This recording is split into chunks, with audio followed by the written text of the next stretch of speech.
Et puis c'est le moment de notre match des critiques. Ouais. Jean-Christophe Buisson, Grégoire Le Ménager, c'est le Clash Culture.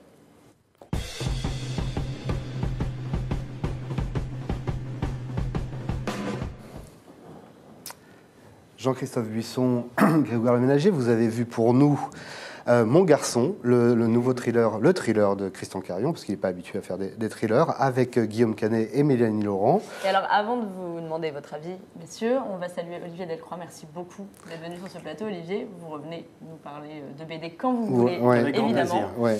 Et puis, avant de pouvoir en parler, justement, on va regarder quelques images de Mon Garçon avec la bande-annonce.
Alors Jean-Christophe Buisson et Grégoire Le Ménager, la presse est très partagée sur ce film. Donc vous connaissez le principe, vous avez 7 minutes, on va lancer le chronomètre. Il arrive, est-ce qu'il arrive? Il est là, c'est parti. Grégoire, c'est à vous, puisque la semaine dernière, c'est Jean-Christophe qui a commencé. Alors, que pensez-vous? J'ai lu expression dans la presse, c'est expérience frustrante ou bluffante. Oui. Alors, Christian Carion, qui n'a pas tellement l'image d'un cinéaste d'avant-garde, a essayé quelque chose avec ce film. Et ça, c'est intéressant. Il a essayé de tourner un film en 6 jours avec Guillaume Canet. Guillaume Canet qui savait... Ils ont gagné beaucoup d'argent, parce que 6 jours de tournage... 6 jours, c'est pas beaucoup. C'est pas beaucoup. Hein. Guillaume Canet qui connaissait qui avait la carte d'identité de son personnage entre les mains, il savait comment il s'appelait et quel était son âge, et qu'il avait été marié et qu'il avait eu un petit garçon, et puis c'est à peu près tout. Et donc il va découvrir le scénario en le jouant en fait. Ouais, c'est assez dingue ça.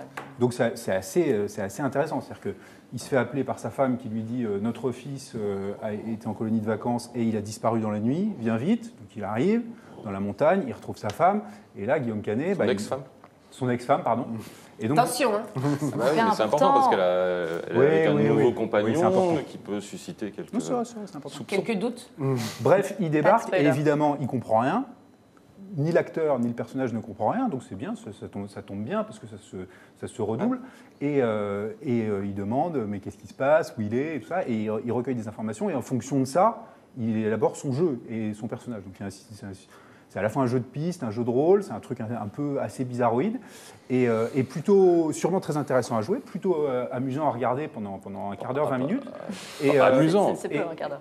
Amusant, vous êtes très péjoratif, c'est plus qu'amusant, c'est quand même... Non, ça donne un thriller de... Non, mais il y a un côté ludique.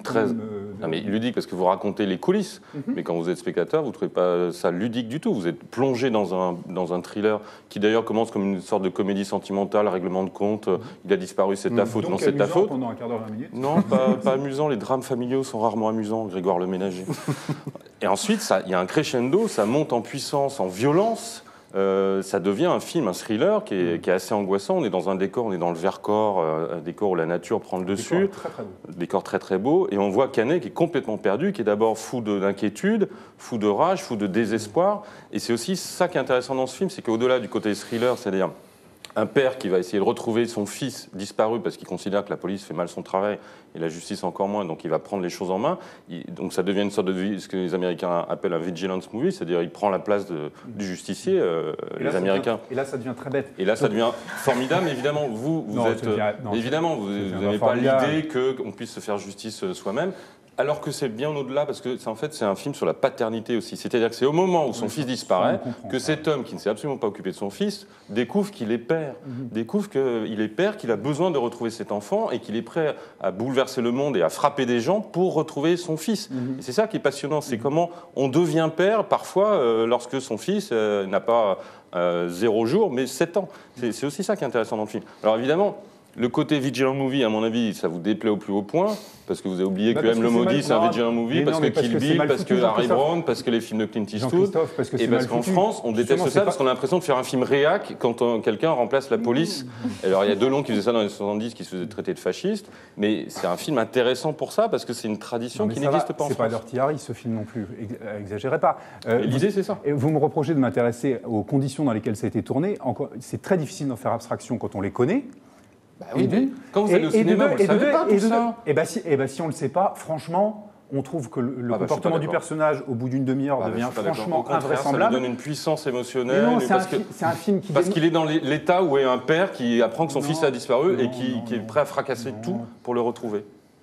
Non, parce qu'à un moment, il y a des moments où vraiment ça flotte, où le comportement du personnage n'est pas rationnel, où ça colle pas. Et en fait, c'est un film qui démontre quoi ? Qui démontre qu'on n'a pas inventé le métier de scénariste et le métier de metteur en scène complètement pour rien, et que là, il y a un moment où ça manque un peu. Et encore une fois, c'est un film qui a... Mais il y a un scénario, oui, en mettant. Oui, en fait, toute l'équipe du film a déjà répété avec un autre acteur pendant des semaines et des semaines, et quand Guillaume Canet arrive, il se retrouve dans c'est lui qui découvre au fur et à mesure. Donc il y a un scénario, oui, mais alors par exemple, il y a une scène extraordinaire entre Mélanie Laurent et Guillaume Canet qui font une explication de texte, et Mélanie Laurent ne sait pas comment on va réagir Guillaume Canet, ne sait pas s'il va se mettre là, s'il va se mettre là.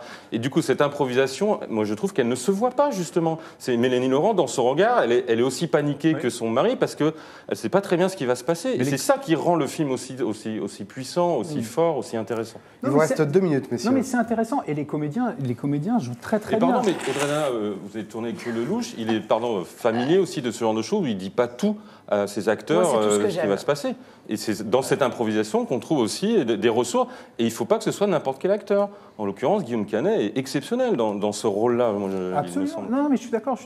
Mais encore une fois, je trouve qu'on ne peut pas faire abstraction des conditions dans lesquelles ça a été tourné, quand on les connaît. Et je trouve que c'est ça qui rend le film intéressant, parce que si on ne les connaît pas, franchement, on se dit que c'est un petit film noir qui est pas mal, mais qui est pas... je suis désolé, qui n'est pas du tout extraordinaire sur cette histoire de paternité et tout, c'est quand même pas très subtil. Mais non, et après, si on connaît les conditions dans lesquelles ça a été tourné, il y a ce côté ludique qui fait qu'on ne peut pas adhérer au premier degré, on ne peut pas avoir de l'empathie pour ce personnage, parce qu'en fait, on passe notre temps à regarder le jeu d'acteur. Et le fond et la forme se télescopent, en fait. Et sur un drame aussi abominable, un père qui a perdu son fils, qui est quand même un des trucs les pires qui peut arriver à quelqu'un, eh ben on ne peut pas partager complètement à 100% les émotions du personnage, parce qu'en fait, ce qu'on regarde, c'est comment ça a été fichu et on admire la performance d'acteur de Canet. Quand vous allez au cinéma, il y a beaucoup de gens qui vont au cinéma qui ne veulent pas savoir comment ça a été tourné, combien ça a coûté, etc., qui vont au cinéma en disant j'ai envie d'être surpris. Là, c'est l'argument promotionnel Et tout le monde ne lit pas tout le monde ne lit pas les journaux ou le Figaro Magazine avant, je suis désolé. Il y a des gens qui vont au cinéma, ils voient une affiche, ils disent tiens, Guillaume Canet, j'adore, je vais aller voir. Et ils découvrent ça. Et ils découvrent que Christian Carion, qui est un réalisateur qui a fait des films qui sont comme Joyeux Noël, comme En ma fils qu'il te plaît, des films plutôt historiques avec des gros budgets, L'affaire Farwell avec Kusturica, que j'adore évidemment, mais évidemment c'est un film populaire, donc vous n'aimez pas, c'est bien connu, qu'est-ce que je vous dise. Et moi je trouve que c'est d'un courage inouï de tenter une expérience pareille lorsqu'on a cette réputation de réalisateur d'envergure. Donc je suis pas sûr que ça accouche d'un grand film dans l'absolu à l'arrivée, mais je suis tout à fait d'accord, c'est une expérience très intéressante. On a une question sur Twitter de quelqu'un qui a l'air de penser que finalement vous trouvez Guillaume Canet pas forcément top dans ce rôle-là et qui vous demande qui aurait été selon vous meilleur que Canet pour... Non, Canet est très bien dans ce rôle-là. J'ai du mal m'exprimer parce qu'il est tôt le matin, mais non, Canet est très très bien et franchement c'est un film qui à mon avis n'est qu'à moitié réussi, mais qui compte tenu des contraintes qu'il s'est données reste quand même très intéressant. Moi vous m'avez donné envie de le voir. C'est la question que j'allais vous poser. Mais il ne faut pas mentir, il ne faut pas s'attendre à un Dirty Harry, à un grand film sur le sujet. C'est pas vrai, je suis désolé. Alors j'ai l'impression que Guillaume Canet passionne beaucoup sur Facebook cette fois-ci. C'est une question de Georges qui demande comment est-ce que vous, messieurs, et vous tout le monde d'ailleurs autour du plateau, vous jugez les choix de carrière de Guillaume Canet.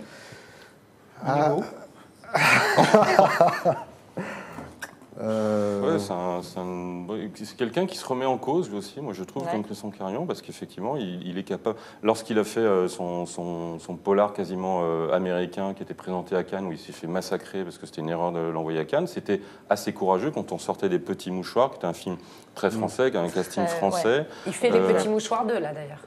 D'accord, donc il passe de l'un à l'autre. En tant que réalisateur, d'abord, je trouve que quand on est acteur ou actrice et qu'on passe derrière la caméra, on prend un risque inouï, donc il faut quand même le saluer. Et ensuite, quand on a du succès, ne pas s'asseoir sur ce succès-là et prendre un autre risque, et redevenir comédien, et faire un film sur sa propre vie avec Rock'n'Roll avec Marion Cotillard, et après faire un film de 6 jours dont on ne sait rien, avec le risque d'être mauvais, de ne pas savoir se comporter, parce que c'est quand même un risque. Je trouve que ça fait quand même un sacré comédien. C'est pas mal de challenge. Est-ce que vous, Audrey Dana, en tant que réalisatrice, ça vous intéresserait ce genre d'expérience avec vos acteurs? En fait, leur donner les clés du film. En fait, comme je viens de l'école Le Loup, je sais que je me suis beaucoup... Alors, moins sur le deuxième film, parce que je jouais dedans, énorme erreur de ma part d'ailleurs. Mais c'est vrai, énorme erreur. Ah, vous l'avez regretté, on peut pas être aux deux... Non, mais oui, je le regrettais. J'osais pas proposer le rôle à quelqu'un, parce qu'il était très couillu. Et du coup, je l'ai fait, mais en fait, tu fais rien de bien, ni l'actrice, ni la réalisatrice. Et donc, j'ai détesté l'expérience. Et je ne le referai jamais. Mais sous les jupes des filles, j'avais 10 femmes et on a beaucoup improvisé. Et je disais jamais couper à la fin des scènes, jamais. Et je relançais et je disais vive les accidents, allez-y, improvisez, surprenez. Des fois, je disais un truc à l'une et l'autre ne le savait pas. Et c'est sûr que ça crée quelque chose. Ça nous amène dans la vie. Est-ce qu'on sait, nous, ce qui va se passer? Bien sûr, c'est risqué. Est-ce qu'on sait ce qui va se passer dans 2 secondes? Rien, en fait. Et du coup, je trouve que plus on se rapproche de ça, plus on peut transmettre de la vérité aux spectateurs. Et c'est quand même toute l'idée, non? On fait des films et des pièces et tout ça pour... Enfin, il y a un peu 2 écoles. Il y a aussi des cinéastes qui sont extrêmement perfectionnistes et qui préfèrent effectivement qu'on ne voit pas la face cachée de... Bien sûr. Tout à fait, c'est une autre école. Il y en a qui maîtrisent cet art parfaitement bien. Par exemple, je parlais de Philippe Lioré tout à l'heure, au sourcil près. C'est-à-dire que tu te demandes pourquoi il t'a choisi. Parce que de toute façon, toi, une autre, machin, lève le sourcil droit, lève. Tu ne sais pas vraiment dit quoi faire avec mon sourcil, putain. Bon, moi, voilà. Je me suis pas... Voilà, c'était... Tu fais tourner du jardin. Sourcil levé du jardin. Merci en tout cas, messieurs, d'être venus parler. Quelle tension, dis donc. Mais c'est le principe. C'est le principe. Le sujet est assez... ultra réaliste. Normalement, on en vient aux mains à la fin. Mais on attaque un peu. Le Nouvel Obs n'aime pas les films populaires. Moi, ils ont demandé après Sous les jupes des filles que je ne refasse jamais de film. Ils l'ont écrit. On veut pour l'année suivante qu'Audrey Dana ne refasse jamais de film. Je suis... C'est Grégoire qui l'a écrit sur le papier. Non, je ne sais pas si c'est vous. C'était en tout cas le Nouvel Obs. Il n'y a pas de souci. C'est un faux méchant, Grégoire, en fait. Ouais, ça se voit.